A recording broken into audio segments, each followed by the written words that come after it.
दोस्तों, आज आपके सामने एक और ऐसा सच लाया हूं जिससे आपकी आंखें खुली की खुली रह जाएंगी।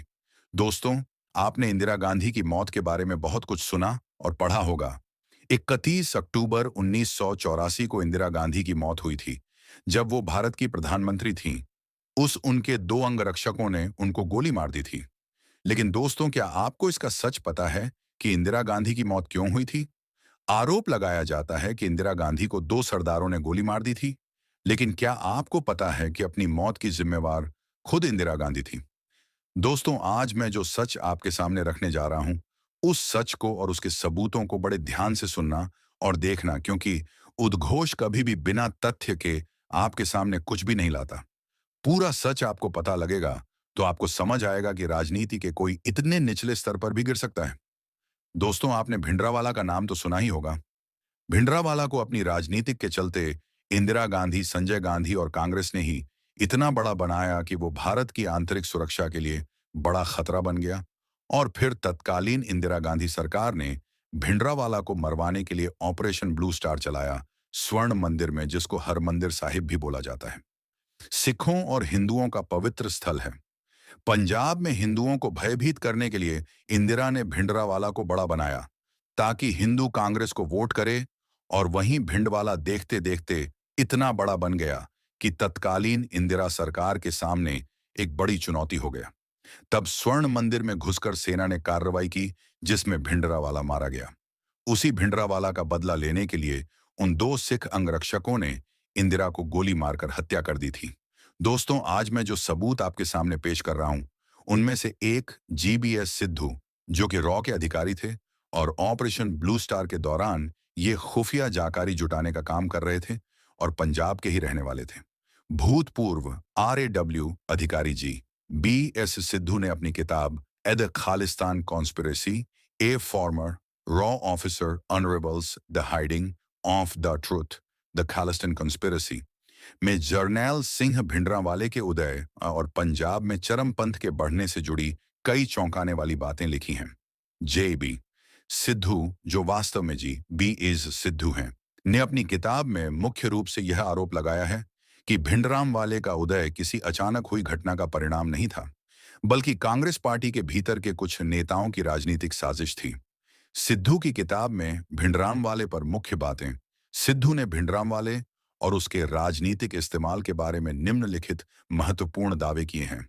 एक, भिंडराम वाले को कांग्रेस नेताओं से फंडिंग और समर्थन। सिद्धू ने अपनी किताब और साक्षात्कारों में यह आरोप लगाया है कि भिंडराम वाले को कांग्रेस पार्टी के कुछ नेताओं द्वारा वित्तीय सहायता, फंडिंग दी गई थी। राजनीतिक उद्देश्य, उनका दावा है कि संजय गांधी और कमलनाथ जैसे कांग्रेस नेताओं के एक गुट ने भिंडराम वाले को एक ऐसे संत के रूप में तैयार किया, जिसका इस्तेमाल वे पंजाब की तत्कालीन अकाली दल की सरकार को कमजोर करने के लिए कर सकें।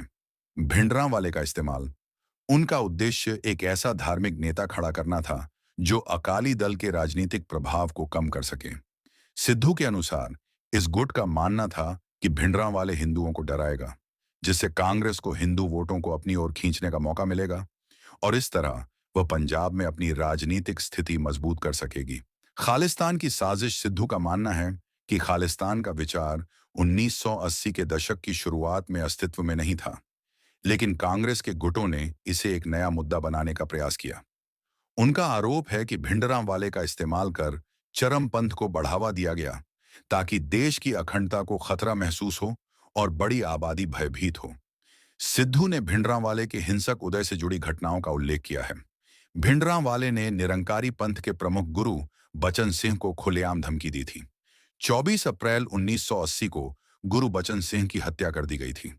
सिद्धू की किताब में इन घटनाओं का जिक्र किया गया है और बताया गया है कि भिंडराम वाले इस हत्या में नाम आने के बाद दरबार साहिब, स्वर्ण मंदिर परिसर में छिप गया था। संक्षेप में, जीबीएस सिद्धू का दृष्टिकोण यह है कि भिंडराम वाले एक ऐसा राजनीतिक औजार था जिसे शुरू में कांग्रेस के कुछ गुटों ने अकाली दल का मुकाबला करने के लिए इस्तेमाल किया, लेकिन बाद में वह उनके नियंत्रण से बाहर हो गया और एक बड़े राष्ट्रीय संकट का कारण बन गया। सिद्धू अपनी किताब में दावा करते हैं कि उन्होंने ऑपरेशन ब्लू स्टार से पहले और बाद की कई महत्वपूर्ण घटनाओं को करीब से देखा और उनका विश्लेषण किया। परिचालन और राजनीतिक विफलता का विश्लेषण, सिद्धू ने ऑपरेशन ब्लू स्टार को केंद्र सरकार की एक बड़ी राजनीतिक विफलता के रूप में देखा। उनका तर्क है कि अगर सरकार ने समय रहते भिंडरांवाले और चरमपंथियों से प्रभावी ढंग से निपटा होता, जैसा कि सरदार पटेल ने हैदराबाद के निजाम के साथ किया था, तो स्वर्ण मंदिर में सैन्य कार्रवाई की नौबत ही नहीं आती। खुफिया जानकारी की उपेक्षा। एक खुफिया अधिकारी के तौर पर उन्होंने इस बात पर जोर दिया है कि भिंडरांवाले के उदय से जुड़ी खुफिया चेतावनियों की जानबूझकर उपेक्षा की गई थी, क्योंकि कुछ राजनीतिक गुट इसका इस्तेमाल अपने स्वार्थों के लिए कर रहे थे। दूसरा नाम है लेफ्टिनेंट कुलदीप बराड़। सेना में अधिकारी थे और ऑपरेशन ब्लू स्टार को लीड करने वाले इंसान यही थे। इन्हीं के नेतृत्व में ऑपरेशन ब्लू स्टार हुआ और उस समय स्वर्ण मंदिर सबसे पहले घुसने वाले सैनिकों में ये भी थे। इन्होंने अपनी पुस्तक ऑपरेशन ब्लू स्टार का सच, जनरल बराड ने अपनी पुस्तक और बाद के साक्षात्कारों में स्पष्ट रूप से कहा है कि तत्कालीन प्रधानमंत्री इंदिरा गांधी की सरकार ने जरनैल सिंह भिंडरांवाले को इतना बड़ा बनने दिया। उनका आरोप है कि राजनीतिक कारणों से और अकाली दल को कमजोर करने के इरादे से कांग्रेस और अन्य राजनीतिक गुटों ने भिंडरांवाले को राजनीतिक संरक्षण और बढ़ावा दिया। उन्होंने कहा है, भिंडरांवाले को केंद्र सरकार की पूरी शह मिली हुई थी और इंदिरा गांधी ने भिंडरांवाले को एक फ्रैंकेनस्टाइन बनने दिया। दोस्तों, तीसरा भिंडरांवाला खुद सबूत था इस बात का, जिसका जिक्र कुलदीप बराड़ ने अपनी पुस्तक में पेज नंबर 26 पर किया है कि भिंडरांवाला ने स्वयं कहा था कि सरकार ने कुछ ही दिनों में मेरे लिए वह कुछ कर दिया जो मैं कई वर्षों में भी प्राप्त न करता। दोस्तों, पंजाब में अकाली दल ने कांग्रेस को हराना शुरू कर दिया था और ये बात ज्ञानी जेल सिंह और संजय गांधी व इंदिरा गांधी को बिल्कुल बर्दाश्त नहीं हुई। इसलिए उन्होंने वहां अकाली दल को खत्म करने और हिंदुओं को डराने के लिए भिंडरांवाला को बड़ा बना दिया। वही भिंडरांवाला इतना बड़ा हुआ कि कांग्रेस से संभालना मुश्किल हो गया। यही वो सच है जिसके कारण इंदिरा गांधी की हत्या हुई। दोस्तों, उद्घोष आपके लिए इतिहास से वो सच निकाल कर ला रहा है जो हमेशा आपसे छुपाए जाते हैं।